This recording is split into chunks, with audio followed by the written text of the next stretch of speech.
What is up YouTube, and welcome to this Mandalorian episode 4 video, and boy was this filled with lore upon lore upon lore.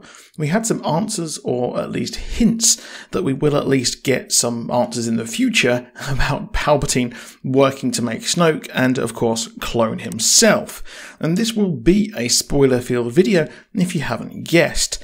Now we pick up after last week with Mandalorian now on the hunt for Ahsoka Tano, the legendary Jedi, not Jedi there on the planet of Corvus. However, his ship is still totally wrecked and wasn't even fixed after last week's actual adventure to try and, well, get it fixed. We had an adorable piece of child cute moments where the child was playing Among Us IRL, trying to fix some wires, and only got totally and completely zapped. Poor little guy there. I guess at least he wasn't told to just hold the torch steady like most kids are told to when repairs happen. Now, Mandalorian decides to go back to Navarro to fix the ship, but I can imagine the filler naysayers poo-pooing this decision.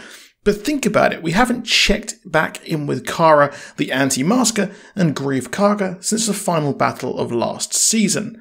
Of course, none of them know that Moff Gideon is still alive and survived that battle, or that he even has the Darksaber. We cut to the old Mandalorian hideout, which of course is empty after the Mandalorians bolted and also fought against Moff Gideon's forces last season.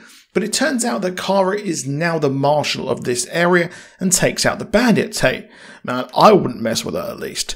Mando lands on the planet and it turns out that it's been cleaned up and looks very nice. There's even a memorial to the Ig Droid who was reprogrammed and went the way of the Terminator, who himself was reprogrammed and died in lava. I mean, last season, this was a hive of scum and villainy, and also the evil Empire naughty little boys, but they've been run out of town, so there's a quaint little market, and I'd imagine it's been very gentrified, as Greef is the man doing the paper pushing, while Cara is now the marshal of the people, and quite similar to the guy that was wearing Boba Fett's armor earlier in the season. Greef mentions that the New Republic are trying to police the Outer Rim, but even the Empire couldn't do that. It seems he just wants to be left alone, as Cara was also a rebel, and at the end of the episode, she wants to be left alone and just help people. I guess they're just sick of being ruled by people. Instantly, Mando is asked a favour as Greef puts the child in a school that's led by a 3PO droid. I thought off camera, hearing the droid talk, that it could be a version of the droid from Solo, but to be honest, I just want more Phoebe Waller-Bridge. Funny, I thought that as the droid was talking about most of the planets in Solo, a Star Wars story, such as Corellia, the home of Han Solo and Kira, the Imperial shipbuilding planet, and of course Kessel, the spice harvesting planet and known for the famed Kessel Run. They even mentioned the Acades Maelstrom, which was talked about, and that is the matter that surrounds Kessel, making it treacherous to actually get to. Core World Chandrilla was also referenced, which is of course a core world, a big planet for the New Republic there. However, we all know the child's appetite is very, very large, and even got him cancelled by some morons a few weeks ago. But in the class, he desperately wanted the biscuit macaroon things and uses the Force to get them. Now, last week we had the actual boob armor controversy, so I wonder what damn controversy is going to be this week. Did you also notice the girl with Rey Skywalker hair? How very curious is that? A Rey-alike on a planet of clones connected to Sidious's plans. I mean, that's curious because of course she is a descendant of the evil emperor himself. I'll let the court of opinion work that one out. I just love how the world building in this is crafted expertly. I feel Jon Favreau's influence here, as the MCU itself was crafted in a very similar way. It turns out the planet is still not free of Imperial forces, as while the town and spaceport itself are a safe zone and referred to as a green zone, there are some Imperial remnants left at that base that has been built on a lava pump station, which totally seems safe. Mando is yet again tasked with a job as Greef and Cara want him to help get rid of the remnants, and we see a return of Mithril, the bounty that was actually redeemed by Mando last season, and here he is working off his debts. I guess that's better than being frozen in carbonite, and his eyes are still a bit kind of shot from that. Not only do they want to remove the Imperial presence, but as we saw, there are black market dealers like there was at the Mando base, so they plan to destroy all the weapons before they can be stolen and used against people. Of course, we saw that in that sort of farm planet last season, where there was an Imperial sort of walker thing as well, so it's important that they do this. They head to the base after forcing Mithril to come with them, and I kind of think it is interesting that he is there, and there was the hint of people turning on the crew at the end. Now, of course, this is a dangerous mission, and I find it funny that both the people who are in charge of the town go there. But they did say it was a skeleton crew. However, we find out that this is very much not the case. I love how Mando just flew up and went ahead like some kind of Leroy Jenkins, and there is always that guy in a raid party and just goes ahead and just does his own thing. I've had many a time of that playing WoW, and of course the other games such as that, like Borderlands and similar things, and it's just very, very annoying. He sees loads of soldiers and they work to go and sabotage the base.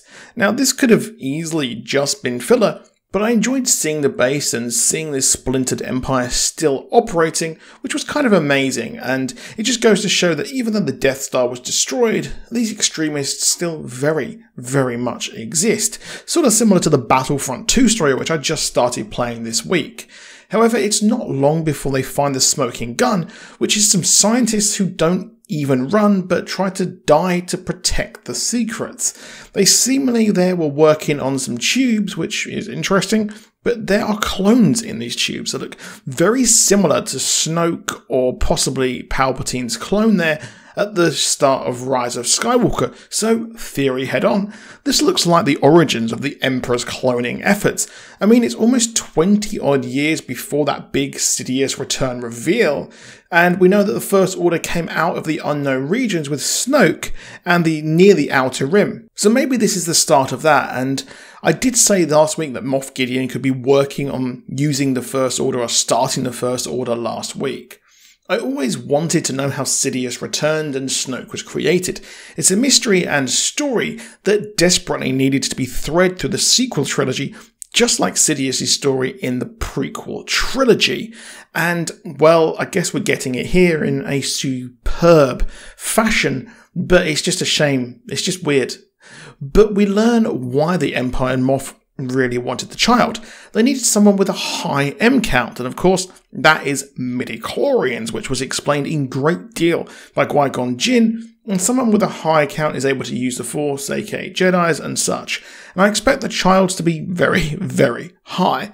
We also know that you can use the Force to heal and even save people from death, so it stands to reason that this blood can be used to even make life, which is a very, very big thing. Also, if they are doing this as the end goal of making Palpatine a clone body, that's why you would need someone with a very, very high midichlorian account, because, well, he is incredibly, incredibly powerful. We even see Dr. Pershing come back too, and he says the volunteers should not proceed. Obviously, that could be Palpatine, and of course he then went on to make Snoke. However, the child's blood did not work, and next week we're going to see Ahsoka Tano, and she is debuting, so maybe she could be used by Moff Gideon's scientists there. However, they destroy the base as Mando rushes off to go and save the child, as the child is in danger if Moff Gideon knows where he is, and the chase scene was just superb. I got some serious Rogue One vibes here, and it's funny how this Rogue One and Solo were miles better than the Star Wars sequels, but I do enjoy them in my own way because new Star Wars is always good to me. He manages to fly off as Baby Yoda has had too many sweets and is sick in a very sweet moment. However, due to all of this, the Republic turn up, and the same pilot from the other mission, the Spider Cave there, he asks about the raid and the Razor's Crest as it's on the Republic's radar now there. But he gets to know nothing at all as no one would speak about it, and asks for Kara's help in securing the Outer Rim. He says that there's some dodgy stuff going around on the Outer Rim, and the Empire are doing some creepy experiments, and these are far from isolated incidents. This is obviously the splintered Empire working to form some form of First Order, and it seems we're getting to the rise of the First Order, albeit it is many years away, but the story that is critically missing from the sequels is here. I still dislike how the First Order just instantly popped up there in The Force Awakens, and we just had to accept it. It was almost like they're just retreading it for the sake of it. Now, when we learn that the mechanic who worked on the Razor's Crest was an Imperial asset and has bugged the ship to find the child, and also find where Mando is to take him out, we then see some Dark Troopers, and these are some advanced battle droids created by General Ron Mark and were in the Star Wars Dark Forces game. This is one of my first ever Star Wars games, and when I was very young I only ever played on PC, and I just really adored this game. Now, this was all taken aboard a Aquitaine light cruiser, very, very prominent all throughout Star Wars Rebels. So it looks like he is now, or at least we are in the end game, and the storyline is now pushing forward towards the end of the season, and I really did like the way they've done this. There's been some criticisms about the story not kind of being progressed fast enough, but I don't want this season to end. Please don't end. I just want it to carry on forever.